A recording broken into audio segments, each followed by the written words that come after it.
Good morning and welcome to Camping World Holdings conference call to discuss financial results for the second quarter ended June 30th, 2025. At this time, all participants are in a listen-only mode. Later, we will conduct a question-and-answer session and instructions will follow at that time. Please be advised that this call is being recorded and the reproduction of the call, in whole or in part, is not permitted without written authorization from the company. Joining on the call today are Marcus Lemonis, Chairman and Chief Executive Officer, Matthew Wagner, President, Tom Kern, Chief Financial Officer, Lindsey Christen, Chief Administrative and Legal Officer, and Brett Andrus, Senior Vice President, Investor Relations. I will turn the call over to Ms. Christen to get us started. Thank you and good morning, everyone. A press release covering the company's second quarter ended June 30th, 2025 financial results was issued yesterday afternoon, and a copy of that press release can be found in the Investor Relations section on the company's website.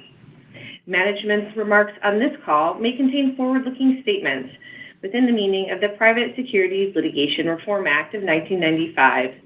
These remarks may include statements regarding our business plans and goals, macroeconomic and industry trends, customer trends, inventory strategy, future growth of our operations, capital allocation, and future financial results and position.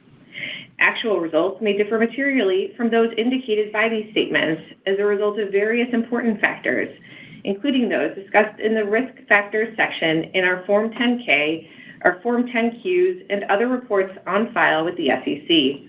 Any forward-looking statements represent our views only as of today, and we undertake no obligation to update them.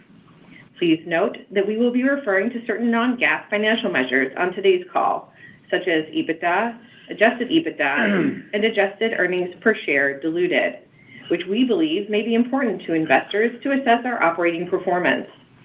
Reconciliations of these non-GAAP financial measures to the most directly comparable GAAP financial statements are included in our earnings release and on our website. All comparisons of our 2025 second quarter are made against the 2024 second quarter results unless otherwise noted. I'll now turn the call over to Marcus. Good morning. Thank you, Lindsey. Along with Lindsey, the rest of the team is joining Matt, Tom, Brett, and myself. We obviously will cover all the operational and financial highlights as we go through the prepared remarks and the Q&A. But I think before we jump into very particular numbers, we want to give a broad overview of how we're feeling about our business, particularly inside of the backdrop of both the RV industry and the general macro environment. When the quarter started, it was obviously a nerve-wracking situation for all of us. Liberation Day had started, tariffs had set in, the general market was in a bit of a free fall and a volatile situation, and people were obviously concerned about what was going to happen to a discretionary item like RVs.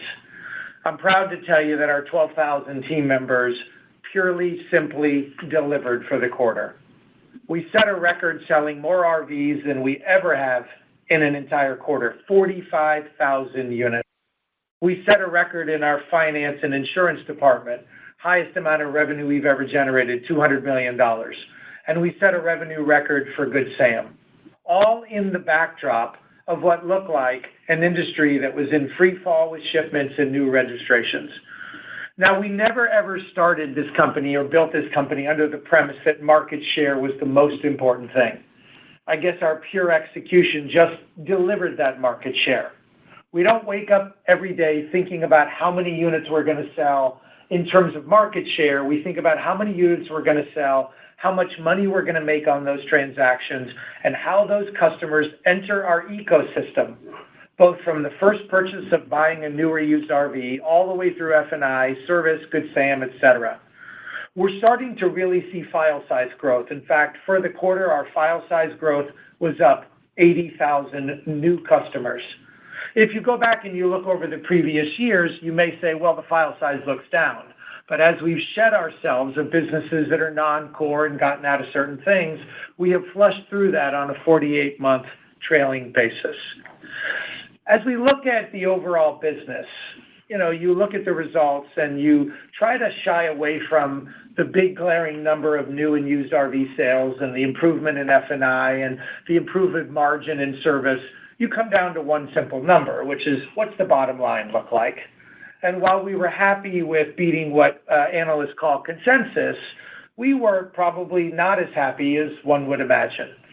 Through the quarter, we continued to consolidate locations, looking to really get more proficiency and efficiency out of every single one of our locations. We look at the number of units we sell per location. We look at the SG&A per location. We look at the overall headcount.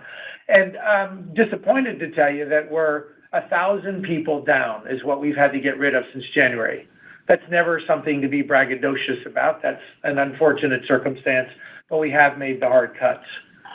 I'm also happy that with the pressure that we've seen in the general macro environment, our nimbleness and our knowledge of inventory and our ability to act quickly has put the right kind of inventory on the ground on both the new side and the used side. Customers walk in our front door. We don't try to drive them to one specific unit. We try to drive them to a transaction.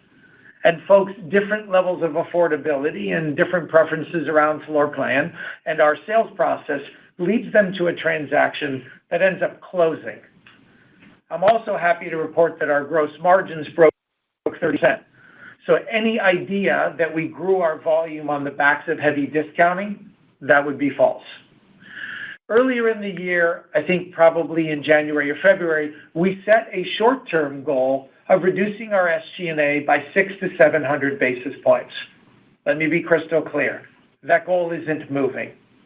We made a lot of progress in the quarter despite the ASP pressure that the general market gave us. But we're not going to stop selling affordable, inexpensive units. The goal is to build the file, build the transactions, get lifetime value out of people, put them in Good Sam, have them buy warranties, come back for service, have them buy parts, and then trade in again and do it all over again. I think as we start to look at what is the general backdrop of the overall industry, we have to make the assumption that in the short term, the new RV market is going to stay relatively in the range that it's in today. I think in 2026, we'll get a small bump. Instead of being in the 340 range, I think we could see a 15 to 20,000 unit increase in 2026. And of course, we'll get our lion's share. But for us, the growth, both on the top line and on the bottom line, is largely going to come from our recent pivot back into used. If you go back and look at our COVID numbers, our profitability was driven by our used focus. And then when the market got a little dislocated on new pricing, we had to pull back. And more recently, we've gotten back in it, and we've delivered massive growth on the used. It's important to note that that massive growth it's okay. We're happy with it. But it's against a backdrop of pretty easy numbers last year. What we're committing to you going forward is that we expect double-digit growth. And I'm not going to pin in whether it's going to be 10 or 11% or 19%, but we expect double-digit growth to continue on the used side. As we look at the SG&A, we believe we have another $10 to $15 million of fixed cost opportunity reductions to happen through the balance of the year through, unfortunately, headcount reduction and or location consolidation. For those people who have been hyper-focused on the number of locations we've operated, we don't want you to be. We want you to be focused on the productivity of the locations we have, the profitability and revenue per employee, and the contribution that we drop to the bottom line in doing that. What we were surprised to see is through consolidating 16 locations over the last, call it 5-6 months, our unit count per store has risen, our profitability per store has risen, and our margin profile per store has risen. We understand that the important part of getting to 600 to 700 basis points of improvement in SG&A are not as complicated as one would think. Sure, the big pressure point in all of that is what's happening on the average selling price. Not because of the price itself, but when margins remain constant, the amount of gross profit generated per transaction is just simply lower. Here's the good news. We've already started to see a rebound in our average selling price in July. Close to $1,000 already, and we expect that to continue to accelerate.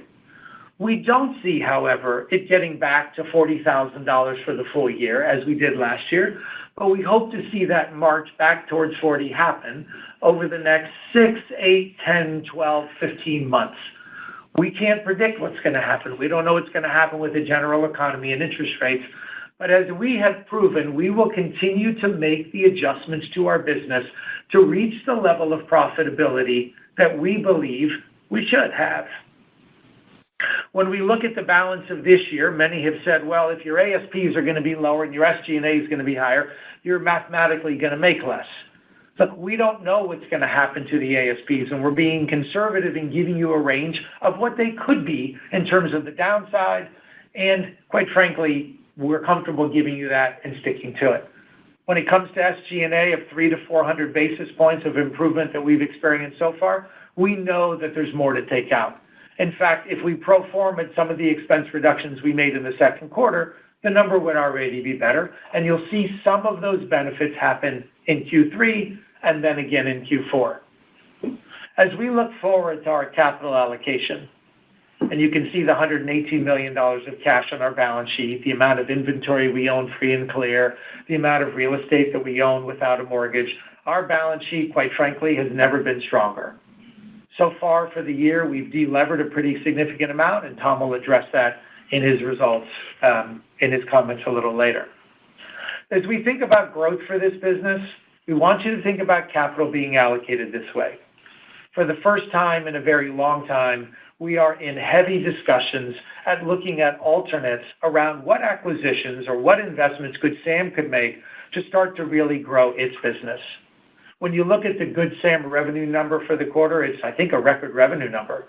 When you look at the profitability, it's slightly down, but it's slightly down for two simple reasons. One, we're investing in that business to grow it. And the way that revenue happens and the recognition of revenue happens, you realize the expense today, you realize the revenue over a period of time. So you'll see that start to blossom over the next several years. The second thing is that RVers are out using their unit.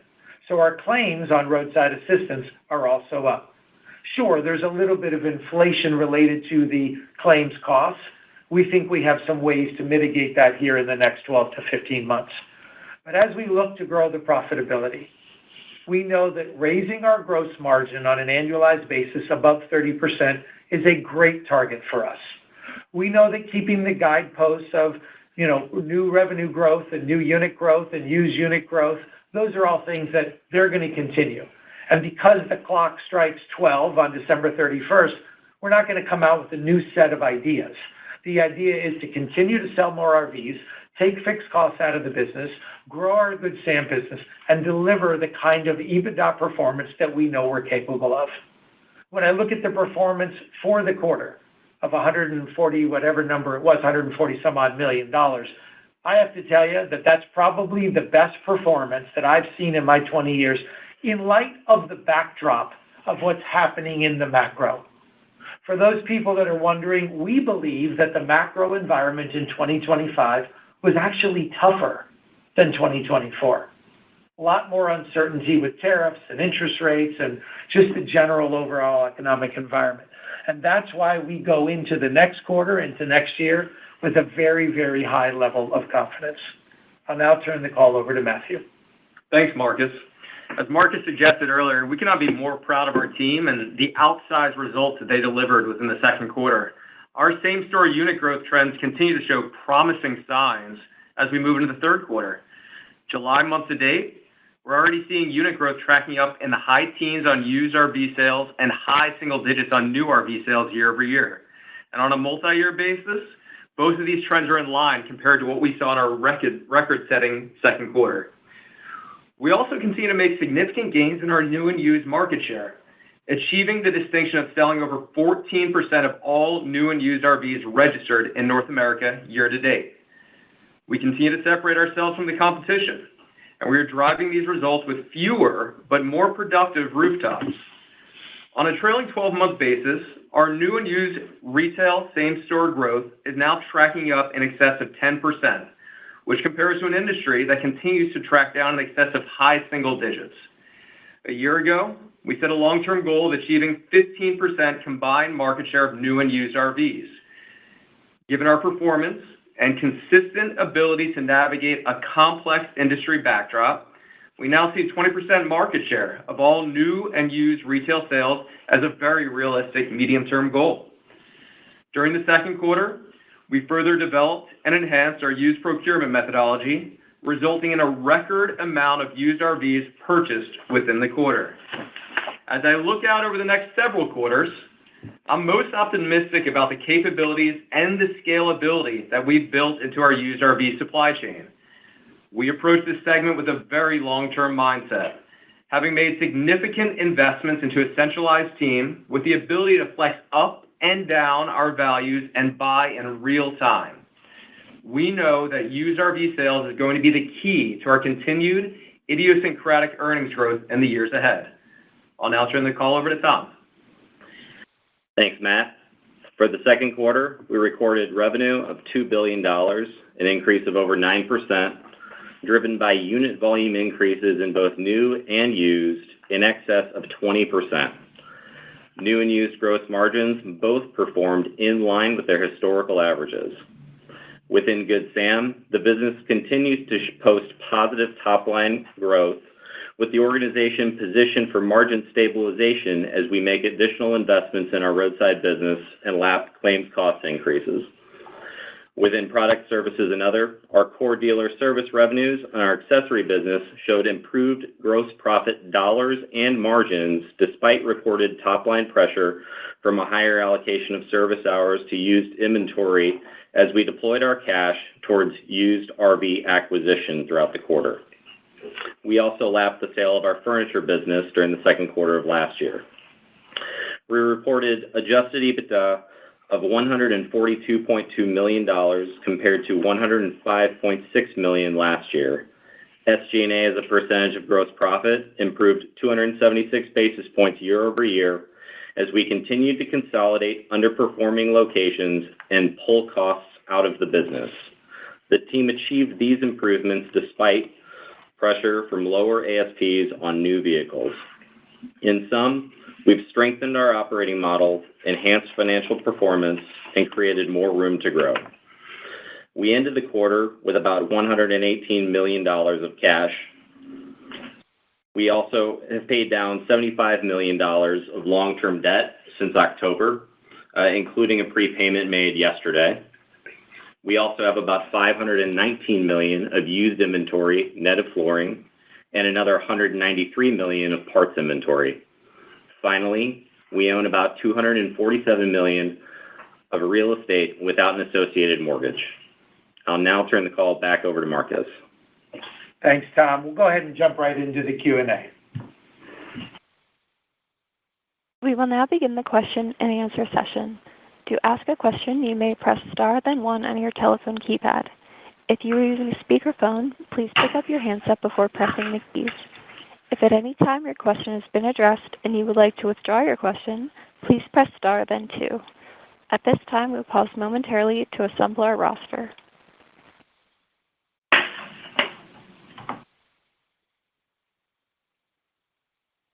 The first question comes from Joe Altobello with Raymond James. Please go ahead. Thanks. Hey, guys. Good morning. Wanted to ask about ASPs, not surprisingly. You mentioned the weakness on the new side is really all mixed, but I'm curious what you're seeing from a promotional standpoint this summer. Are competitors getting more aggressive, particularly as you guys continue to gain pretty significant market share? Well, I think the important thing is that we don't see the ASPs as a problem. We see that as an opportunity to grow our file, to build our base, to sell them other things through our whole ecosystem, and we're happy about it. In terms of competitors, we've stopped paying attention to how other people are pricing because we actually are very focused on growing our margins, and you saw that margin growth through the quarter breaking 30%. I don't know what other dealers are doing right now, and quite frankly, what I've told the team every single day that we wake up is, I don't care.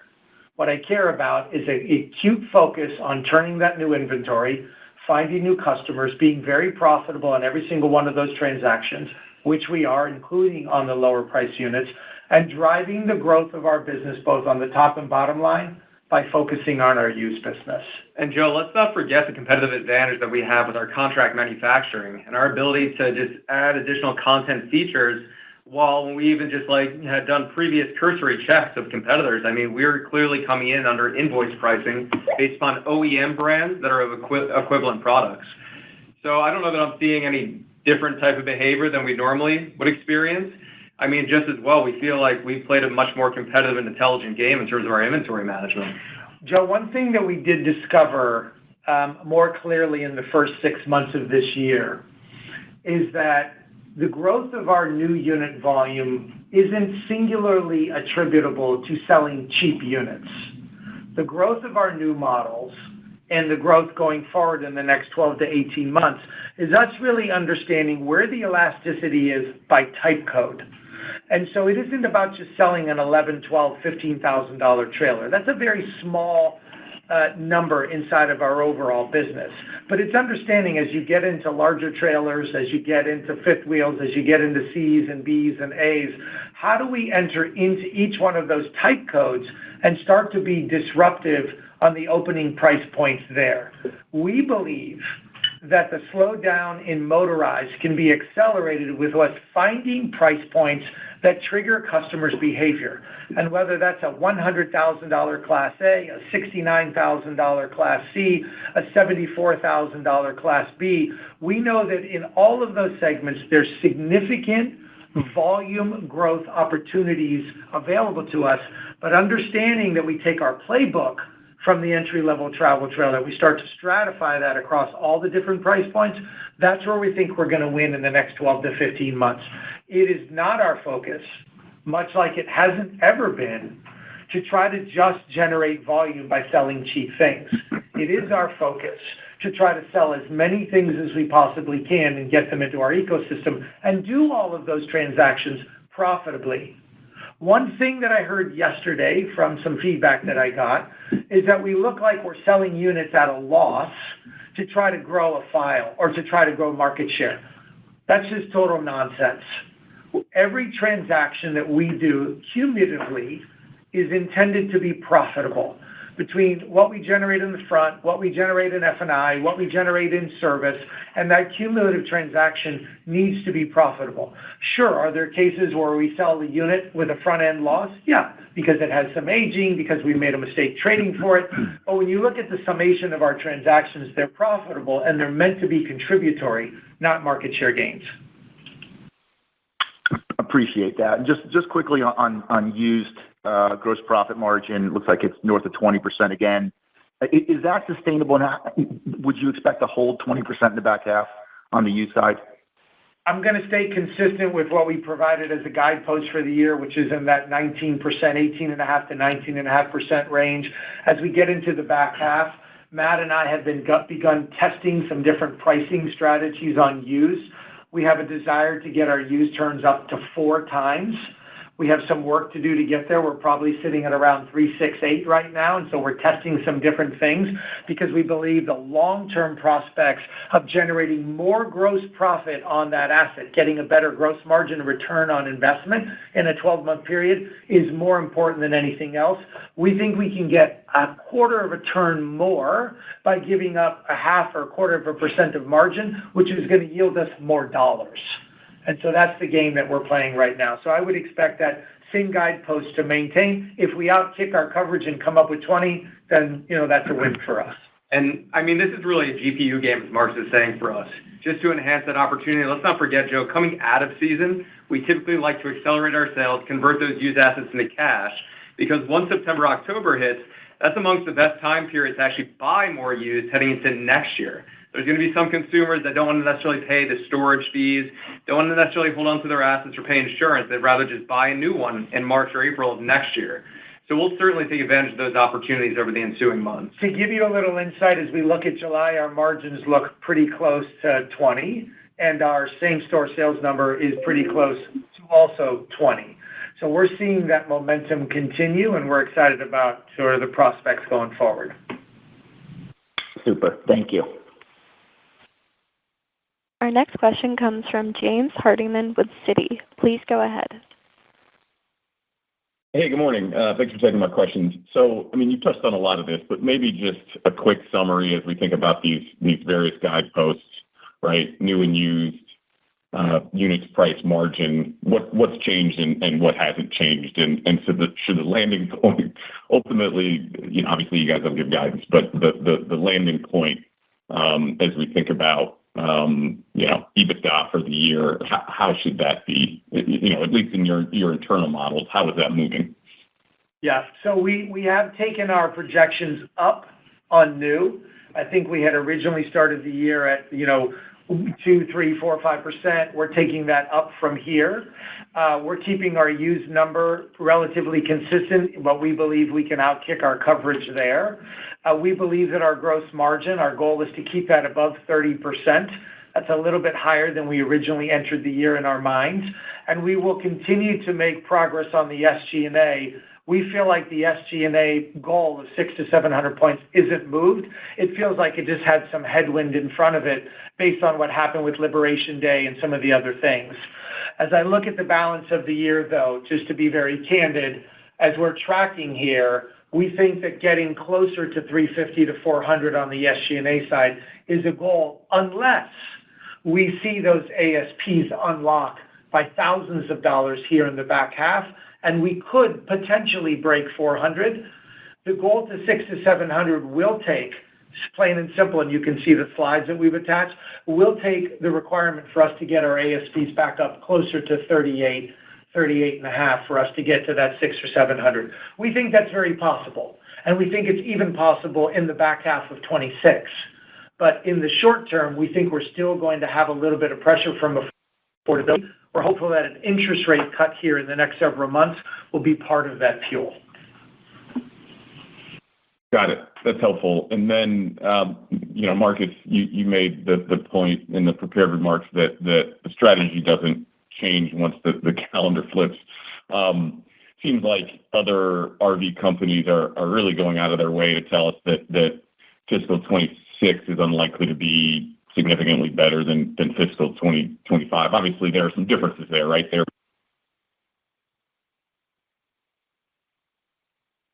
not gaining market share, right? Hand over fist.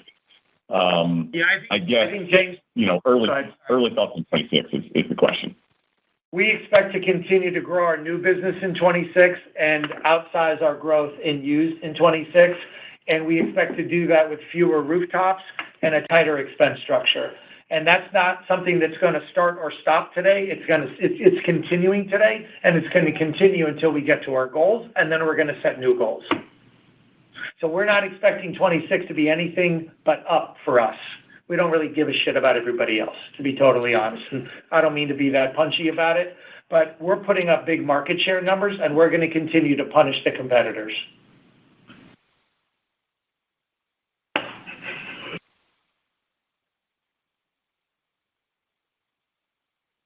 You didn't have to hang up on that one, though. I don't know who's next. I think he may have dropped off, operator.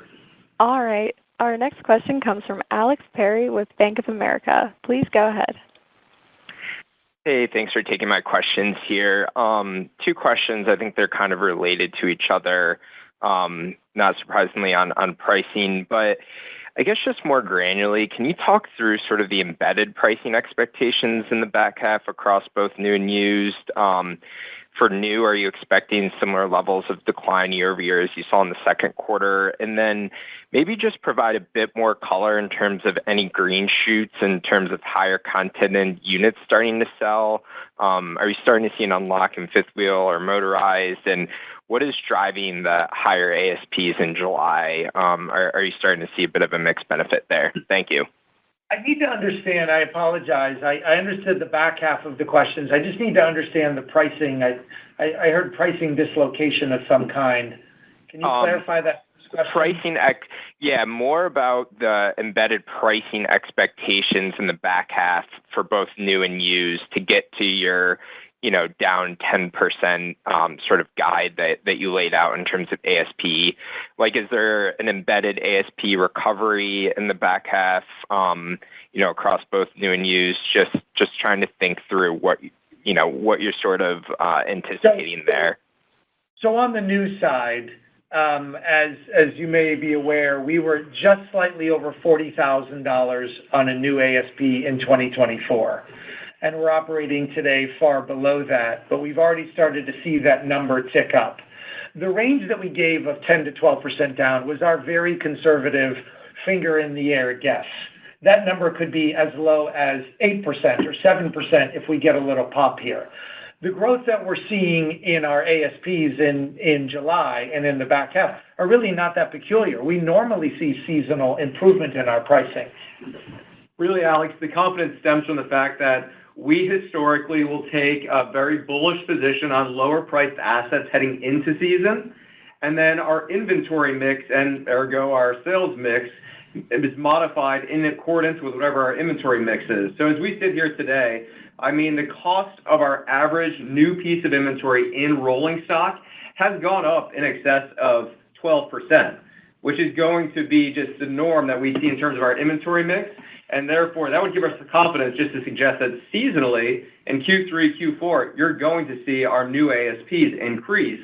However, when you look at it on a year-over-year basis, we still expect that there's going to be year-over-year declines, much in line with the percentage year-over-year declines that we saw in Q1 and Q2. So in other words, you could just track throughout the balance of the year just to suggest that that same 10 to 12% decline is what we'd anticipate between now and the end of the year. Which is still higher. Exactly. Because everything sort of takes off. I think Q4 was 44,000. Yeah, and really, Alex, to transition to your second question, are we seeing green shoots? Yeah, absolutely. And most of the green shoots are a byproduct of the time investment that we made into our contract manufacturing, where it's no coincidence that our best-selling Class B, Class C, Class A are our contract manufactured units within each of those specific segments.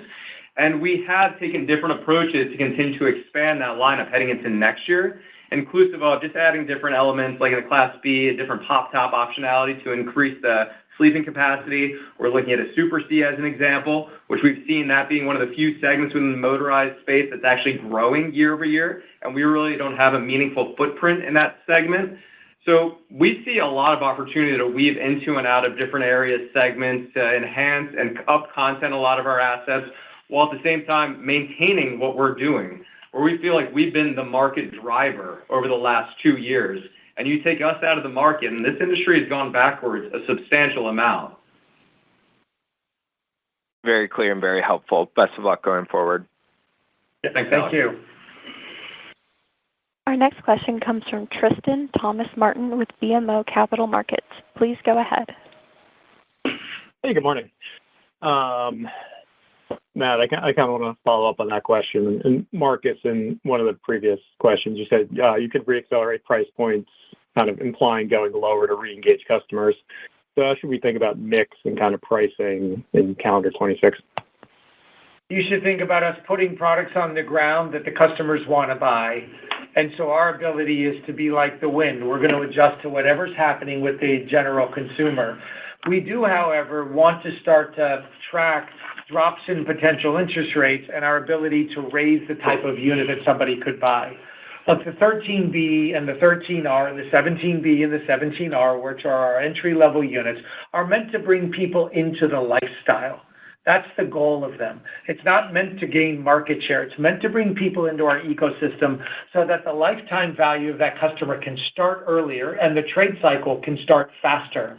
Those units that I just identified are some of our most popular traded-in units. And so we know that the traditional trade cycle of 3.5 to 4 years gets materially accelerated when they buy that entry-level unit, and then we get to make money on them multiple times throughout their journey and really start to diversify the places that they go inside of our organization, particularly inside of Good Sam. So as we look at 2026, we expect to see a growth in ASP for a variety of reasons. We expect to see growth in our new and used combined ASP because we continue to see nice stabilization on the used side. But if the market tells us to go up, we're going to follow it. If the consumer tells us to go down, we're going to follow it. Our job is to do what the consumer tells us to do, which is why we have domination on all categories of our business. We have really good insight, Tristan, too, into the monthly payment that a consumer is willing to pay within each specific segment. And that's really been our secret sauce this year, is driving down that monthly payment year over year, therefore expanding the entire funnel of buyers today and for the future. Okay, thank you. And then just one more on M&A. I know it's a little bit of it's in a pause, right? On the dealership side, what would it take for you to get more aggressive there? What would you have to say? Well, let me clarify that. We are never on a pause for M&A. We are more thoughtful and less aggressive at certain times because the capital that we have today is really being allocated to de-levering our business. We don't like where our leverage sits while it's materially improved from January 1. And Tom mentioned that we paid our debt down $75 million. But we are looking at deals right now. And what we want to make sure that we're doing is we're finding white space.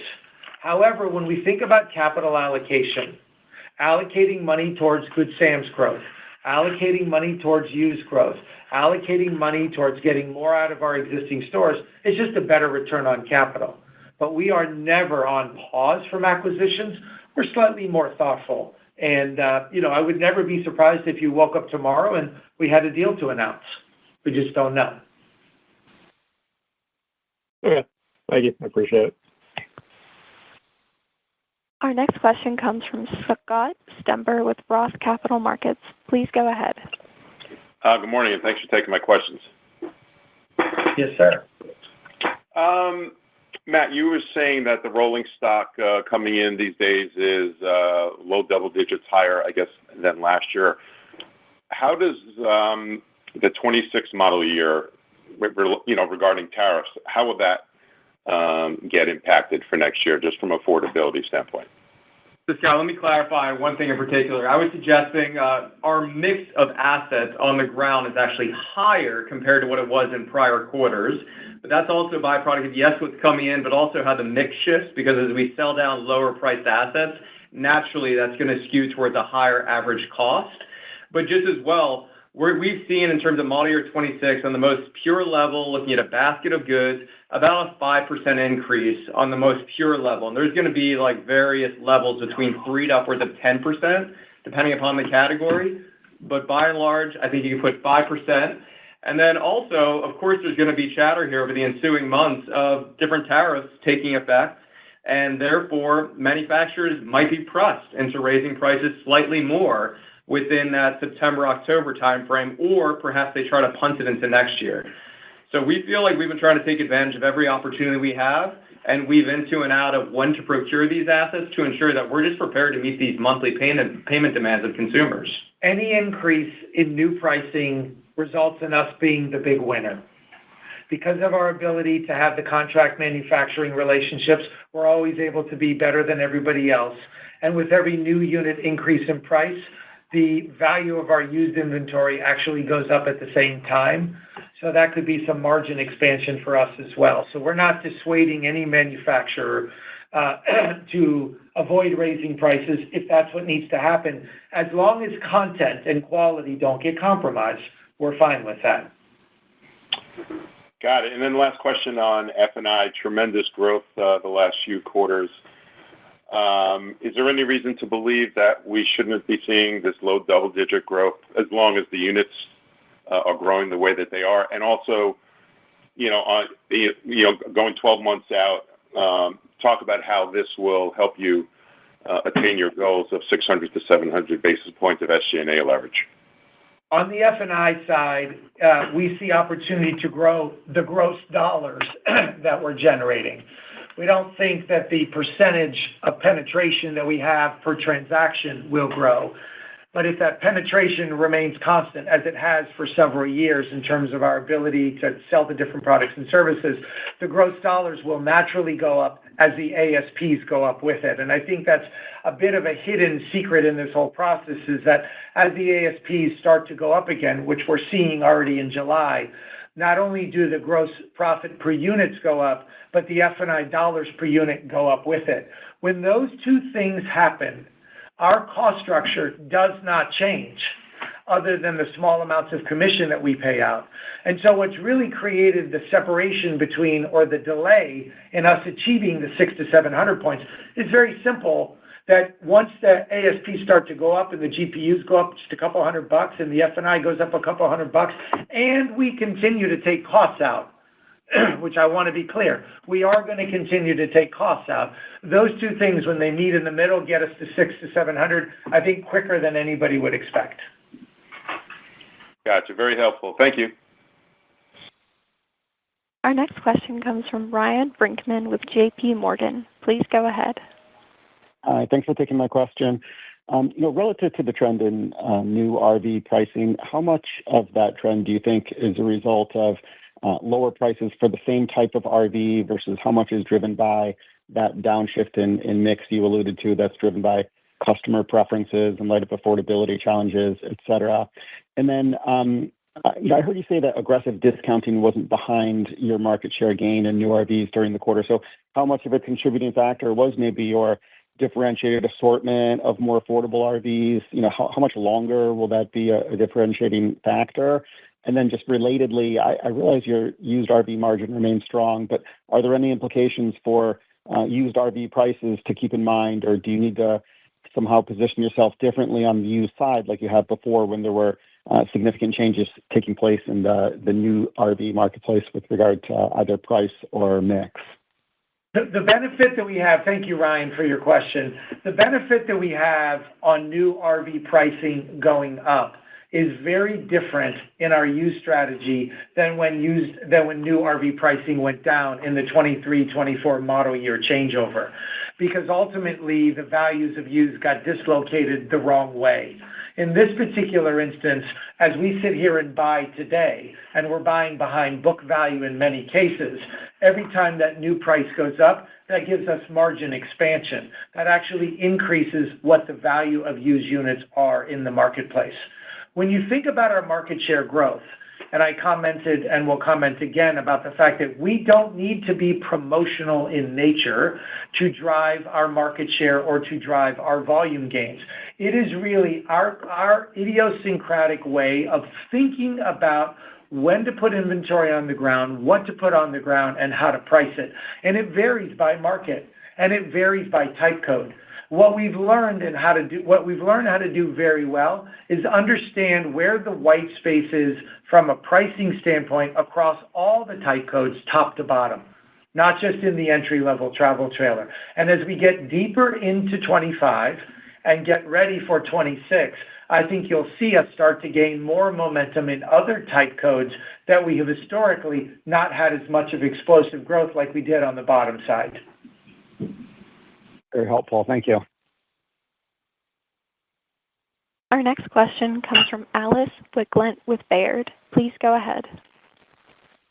Yeah, good morning, gentlemen. Marcus, just want to follow up on your comments on the trade-in cycle. I mean, your contract manufacturing strategy is obviously drawing new entrants into the market with that affordable price point.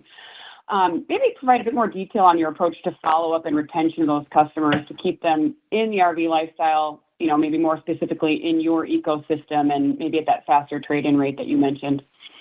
The one thing that is unique about our business is the multiple touch points that a customer has just slightly right after the RV purchase transaction.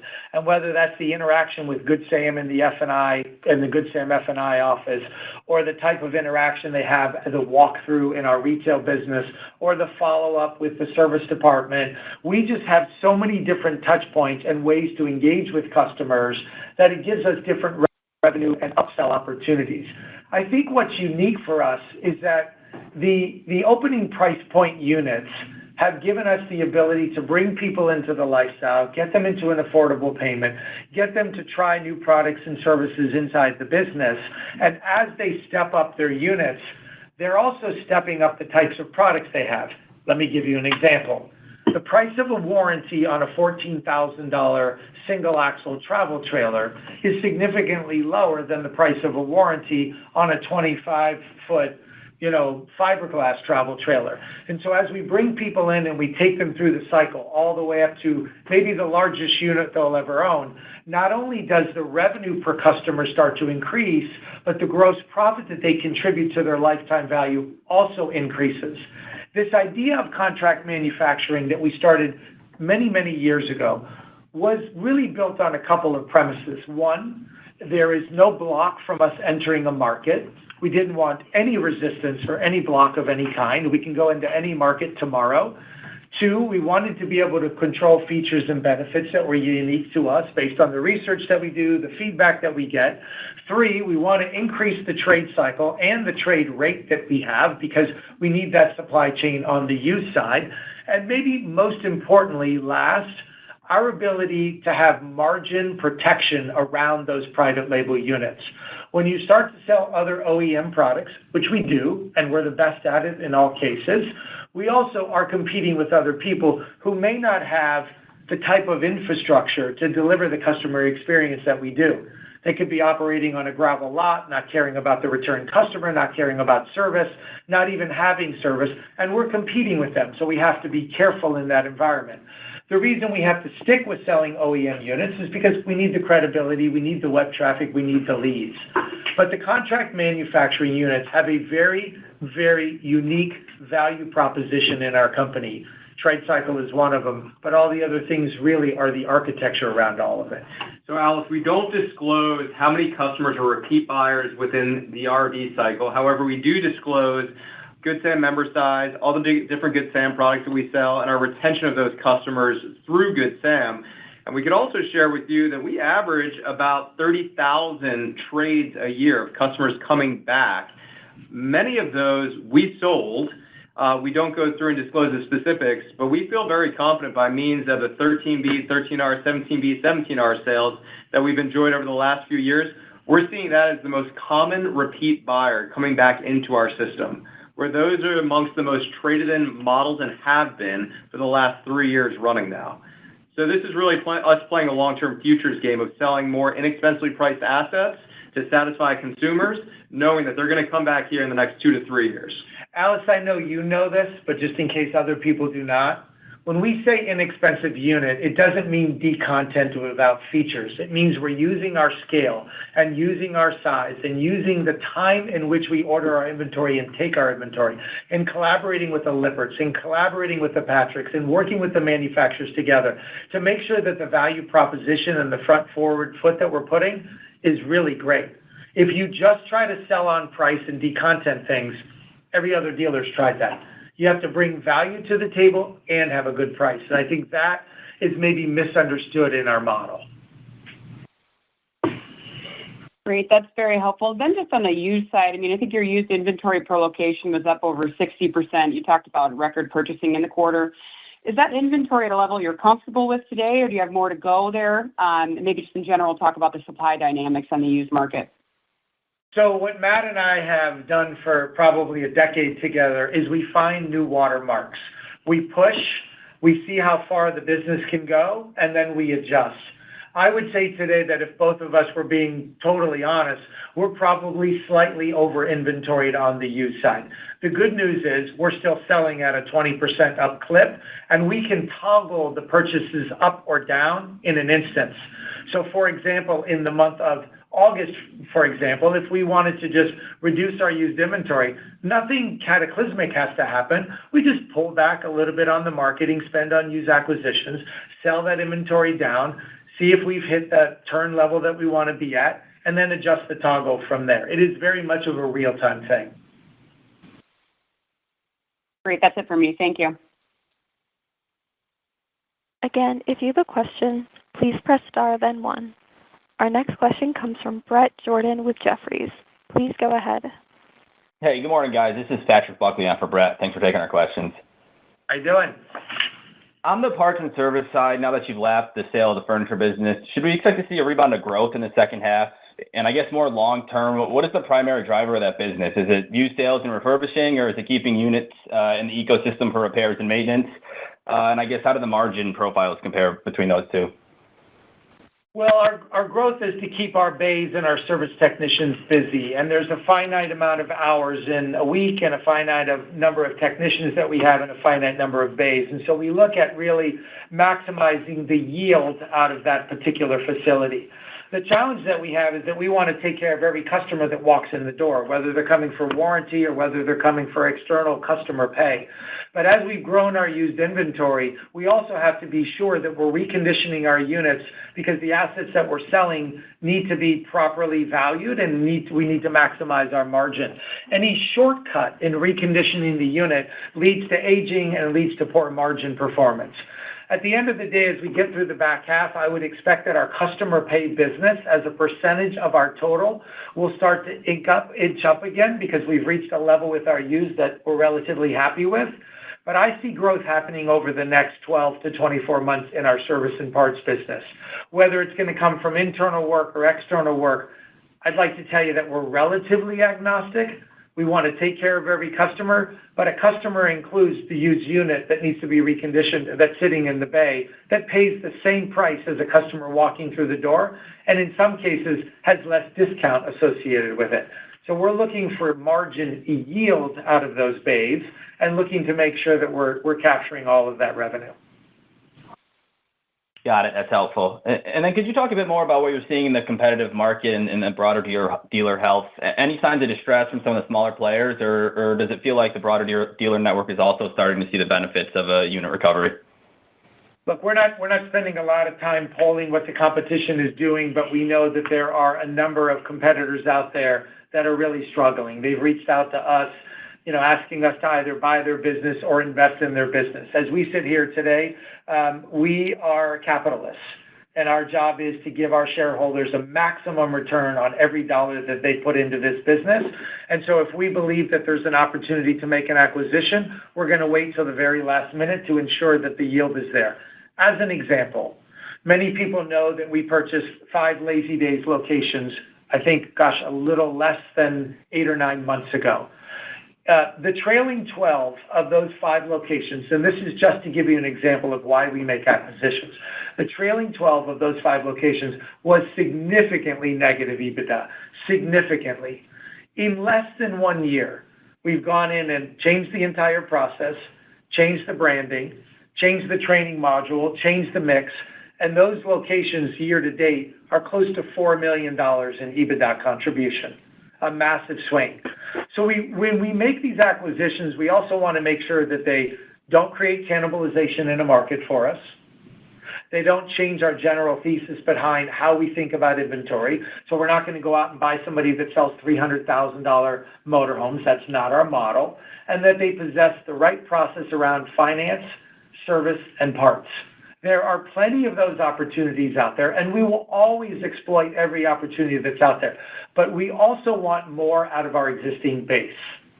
That was our number one goal in 2025 that we committed to some of our large shareholders.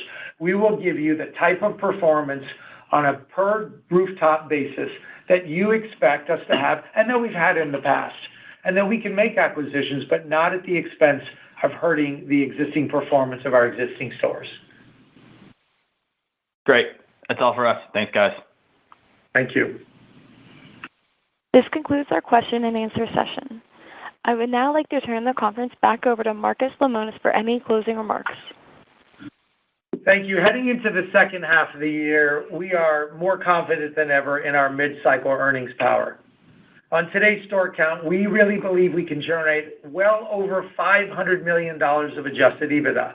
That's being driven by accelerating the per-door productivity, delivering better earnings, better leverage, and the confidence to explore new market expansion opportunities. And to capitalize on that ambition, we have set a new internal mandate. We want to accelerate our gross margin by 100 basis points over the next 18 months, regardless of the broader industry trends.